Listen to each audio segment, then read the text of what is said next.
Hi, and welcome back to Rolling Hills Soul Care Podcast. My name is Jazzy. I am here with Chuck. How are you today, Chuck? I'm doing well, Jazzy. Thank you. I'm curious, Chuck, in our Get to Know Chuck segment, I just want to know, and no judgment on this, do you have just a general, always bugs you pet peeve? As petty or as big as you want it to be? Is there something? You know what you just thought of. You know what just popped into your head? Unfortunately. This will sound petty, but I actually did some research because somebody said they had a type of, it's not really a disease, more of a phobia, but it's crunchy noises. Oh, no. I get that. I mean, if it's me doing it, it doesn't bother me. But if it's somebody else doing, so sit in the theater with popcorn behind me, and I've lost focus. Open up a bag of chips and then start to. So okay. those are my. So the reason this is just tearing away at my soul is that maybe an hour ago it came in and sat down to record these podcasts, and I was still hungry, and so I just got a big old bowl of granola and sat down on the couch and started crunching away, and now I know why you just kept glaring at me. I was not glaring. I was not glaring, but I was thinking about the fact. But I had no idea I was torturing you in such a way. Torture. It's just it's. You asked me, and it is one of my unfortunate. I realize it seems silly, but. Well, actually, I mean, to be fair, I share that, and I was really self-conscious about my crunching. But now I'm just now you're even more. Yeah, what a great time we just had. That was a great thing. Now you'll leave and never be able to eat in people's presence again. Exactly, all soft foods. Well, we're gonna use that to transition over to a blog that I think you wrote just for me, which is all about handing our frustrations over to God. Yep. So here's what I wrote. I'm really grateful that a requirement for writing this soul care blog doesn't include having my act together. I often comment that I write these blogs primarily for myself, and that's very much the case with the topic for this blog. Learning how to hand my frustrations over to God when I'm confronted by delays. I can be patient with a lot of things in this life, but put me in a car behind a driver going 10 miles per hour below the speed limit, and I surprise even myself about how quickly I lose my cool. Just last week, I pulled up behind a small SUV at a stoplight while I was heading home from the store. The wheel cover on the back of this SUV had a picture of the head and front paws of a three-toed sloth. I thought, I wonder why they picked a three-toed sloth for their wheel cover. Then the car pulled away from the light with all the speed of a three-toed sloth. I immediately found myself annoyed at this, quote, major delay on my drive home, even though it likely cost me no more than 30 seconds of total time. Frustration is something we all experience.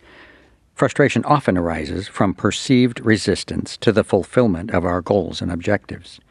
I know that feeling well.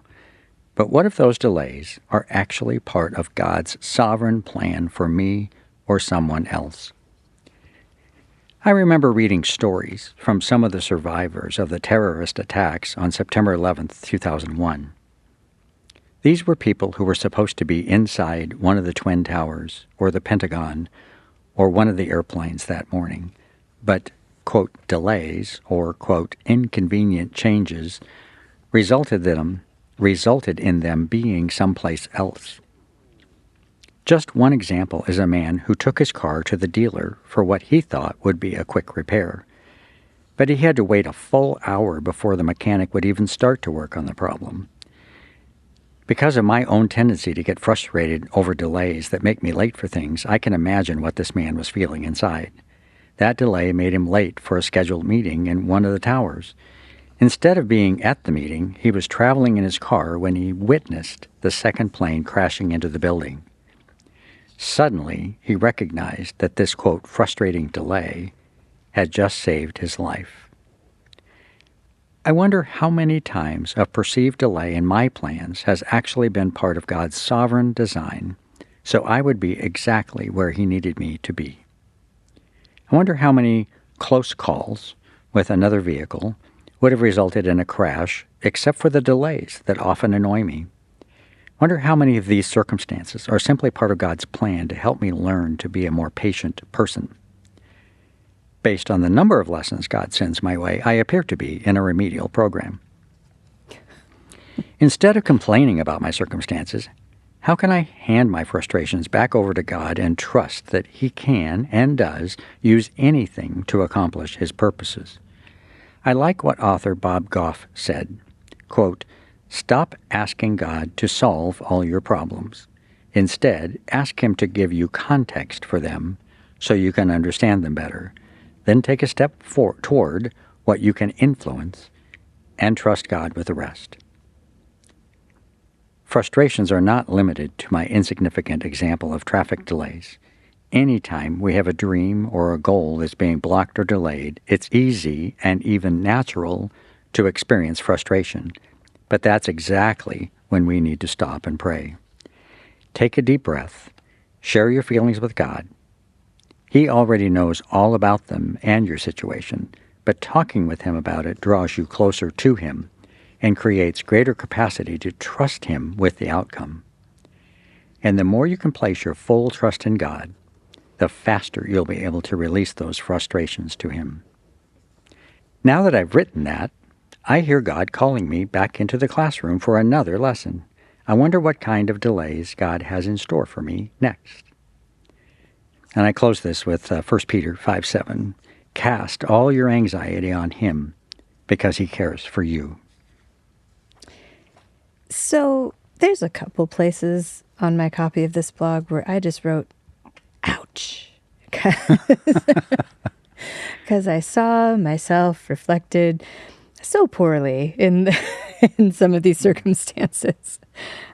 You said, I mean, this is all about trusting God and handing things over.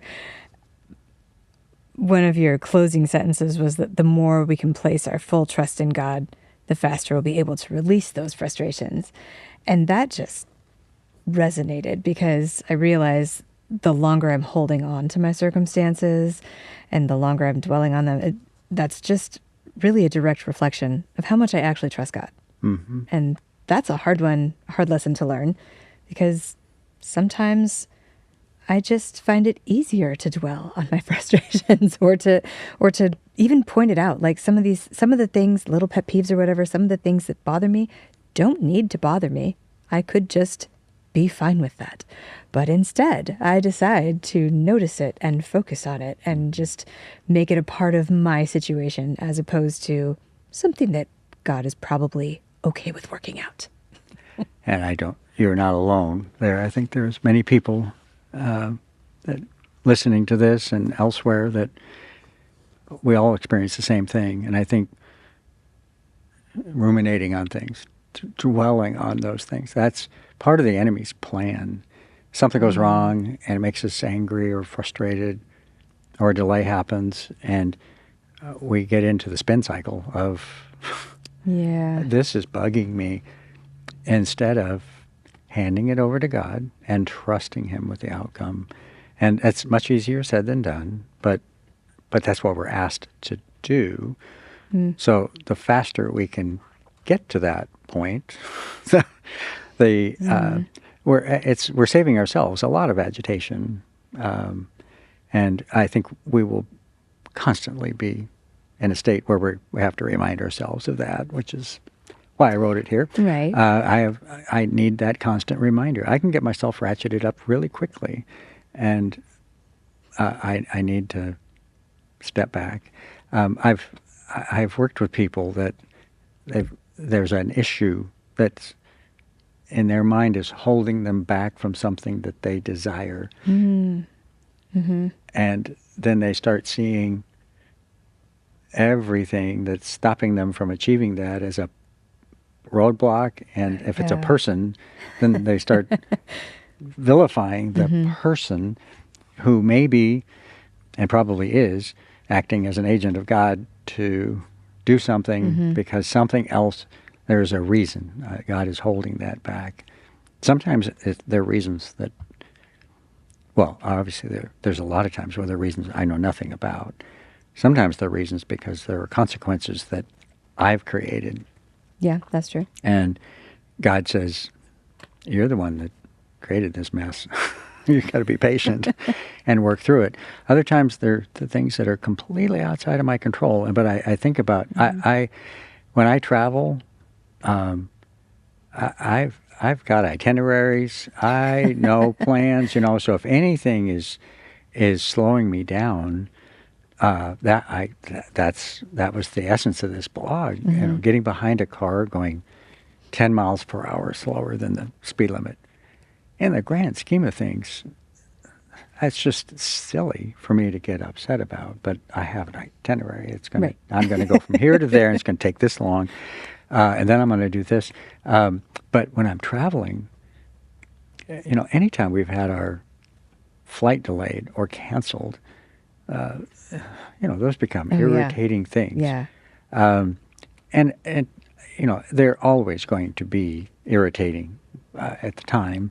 It's how long do I allow that to control me? Stop me from moving on, figuring out that, okay, this isn't what I expected or wanted, but it is where I'm at. So how do I deal with it? And I think we've all been in situations where we've been able to just totally admire somebody who had a situation go totally bonkers, and they acted with great grace. Just ride that wave all the way in. And you realize, I wish I could have acted more like that than how I acted, which was like a little pouty kid that didn't get their way. And anyway, it's perspective is often what we need. Yeah, I mean, that goes back to something else that you said that was directly related to that. Now I need to actually quote it again. You said, instead of complaining about my circumstances, then how can we hand them back over to God? How can I hand my frustrations back over to God and trust that He can and does use anything to accomplish His purposes? And that's such a huge statement. It's so hard for us to wrap our heads around. I feel like it's really easy for us to say that we believe God can use anything and God does use anything. I think it's much harder for us to say that we know that He does. Super easy to be like, yeah, I believe God can do that, but hard for me to say I'm positive He does. In the midst of it, in the midst of the cancer diagnosis, in the midst of the job loss, in the midst of a marriage going south, pick all. In the midst of those, it's super hard. And I, there's no point there's no intention on our part here to downplay any of that. But the question is, you've already said it. It's, do I trust God? Yeah. I had what for me was one of the most, and I say that because I can categorize 3 or 4 times where God has operated in a special way in my life, where I saw such an immediate or heard such specific guidance that I don't normally hear, that it influences me to this day.